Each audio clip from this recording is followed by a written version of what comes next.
नमस्कार, भारतीस मराठी तडकामध्ये आपले खूप खूप मनापासून स्वागत आहे। आज आपण बनवणार आहोत अशी मस्त अशी टेस्टी आणि चवदार अशी मसालेदार वडी बनवणार आहोत। खूपच चविष्ट आणि जेवणात काहीतरी वेगळं हवे असेल तर ही रेसिपी नक्की बनवा। 1 वाटी गव्हाचं पीठ आहे, अर्धी वाटी बेसन पीठ आहे आणि 2 चमचे तांदळाचं पीठ आहे। पोहे खाण्याचे 2 चमचे भरून आपण पीठ घेतलेलं आहे। ह्या वाटीने 1 वाटी मी गव्हाचं पीठ घेतलेलं आहे आणि त्याच वाटीने मी अर्धी वाटी बेसन पीठ घेतलेलं आहे। आता आपण यात सर्व साहित्य टाकून घेऊया। 1 चमचा लाल मिरची पावडर, अर्धा चमचा हळद, मी जवळजवळ 5 ते 7 लसणाच्या पाकळ्या, अर्धा इंच अद्रकचा तुकडा आणि 2 हिरव्या मिरच्या अशा ठेचून घेतल्या आहेत, ते पण टाकून घेऊया आपण। चवीनुसार मीठ टाकून घ्यायचं आहे आपल्याला, कोथिंबीर टाकायची आहे आणि 1 चमचा भरून मी गरम करून थंड केलेले तेल आहे, हे पण टाकून घ्यायचं आहे। छान असं मिक्स करून घेऊया। आपल्याला आता थोडं थोडं पाणी टाकून हे मळून घ्यायचं आहे। पीठ मळून झालंय आपलं, आपण छान असा घट्टसर गोळा मळून घेतलेला आहे। आता हा जवळजवळ 10 ते 15 मिनिटासाठी आपण बाजूला ठेवून घेऊया। आता आपण मसाला बघून घेऊया। मसाल्यामध्ये आपल्याला वडीमध्ये जे सारण भरायचं आहे ते बघून घेऊया। अर्धी वाटी खोबरं घेतलंय, छान असं बारीक किसून घेतलंय आणि भाजून घेतलेलं आहे। 4 चमचे मी तीळ घेतलेली आहे, तीळ पण भाजून आणि खलबत्त्यात लगेचच ठेचून घेतलेली आहे, म्हणजे अशी थोडी अशी जाडसर वगैरे अशी थोडीशी कुटून घेतलेली आहे। 2 हिरव्या मिरच्या, 5 ते 6 लसणाच्या पाकळ्या, अर्धा इंच अद्रकचा तुकडा हे मी खलबत्त्यातच ठेचून घेतलेला आहे। अर्धा चमचा मी धना जिरा पावडर आणि थोडासा गरम मसाला घेतलाय, त्यातच मी मिक्स केलाय। अर्धा चमचा मी चाट मसाला घेतलाय, चवीनुसार मीठ घ्यायचं आहे।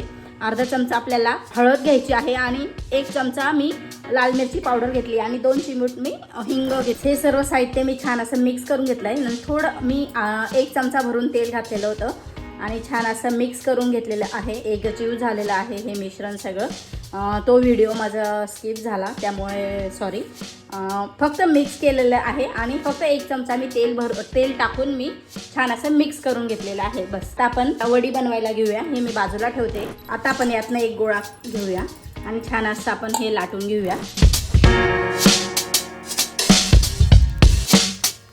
ह्या पद्धतीने मी छान अशी मोठी पोळी लाटून घेतलेली आहे। थोडंसं तेल टाकूया आता, पूर्ण पोळीला लावून घ्यायचं आहे। आपण तीळ अशी लावून घेतलेली आहे, छान अशी पोळीवर टाकून छान असं लाटून घेतलेलं आहे। आता ही बाजू आपल्याला ही खाली करायची आहे आणि आपल्याला हे सर्व हे मिश्रण आता यात टाकून घ्यायचं आहे। बघा ह्या पद्धतीने आपल्याला हे लावून घ्यायचं आहे। थोडंसं वरून तेल टाकते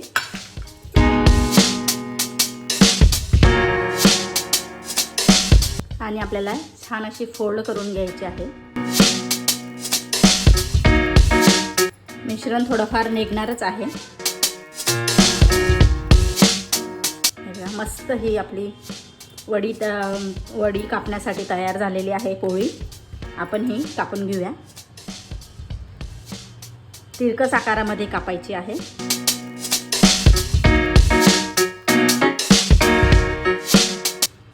मस्त झालेल्या आहेत आपल्या या वड्या तयार।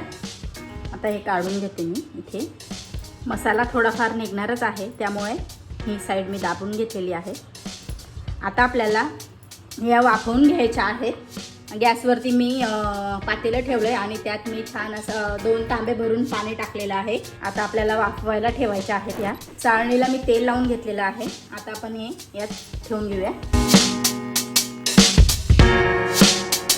चाळणीमध्ये मी सर्व ह्या लाटून घेतलेल्या वड्या आता आपण हे वाफवायला ठेवून घेऊया। 10 ते 12 मिनिटासाठी मी छान अशा या वाफवून घेते। मसाला वडी आपली तयार झालेली, गरमागरम वाफवून तयार झाली, तुम्हाला दाखवते मी। हे बघा छान अशी वाफवलेली आहे। आता थोडी थंड करून घ्यायची आहे आणि थोडी मी तुम्हाला फ्राय करून दाखवणार आहे थोड्या तेलामध्ये। तुम्ही जास्त तेलातही फ्राय करू शकता किंवा कमी तेलातही फ्राय करू शकता आणि थोडी फ्राय केल्याने छान अशी खरपूस होते ही। आता मी हे काढून घेते आणि दुसरे आणखीन आहेत त्या लावून देते परत। गॅसवरती मी कढई ठेवलं आहे आणि आपण तेल तापायला ठेवलेलं आहे। आता आपण या वड्या टाकून घेऊया।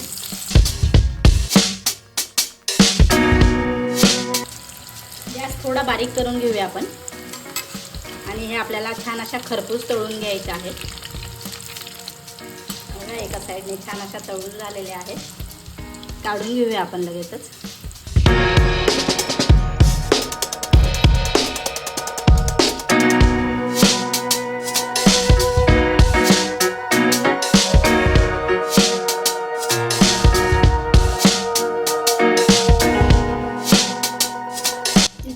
सोप्या पद्धतीने आपण अगदी टेस्टी आणि घरातल्या साहित्यांमध्ये ही मसालेदार वडी बनवलेली आहे.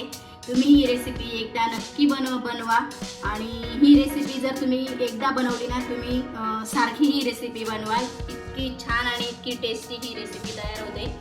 माझी रेसिपी तुम्हाला कशी वाटली कमेंट करून सांगायला विसरू नका. आणि माझी रेसिपी आवडली असेल तर लाईक करा, शेअर करा आणि सबस्क्राईब करायला विसरू नका. धन्यवाद.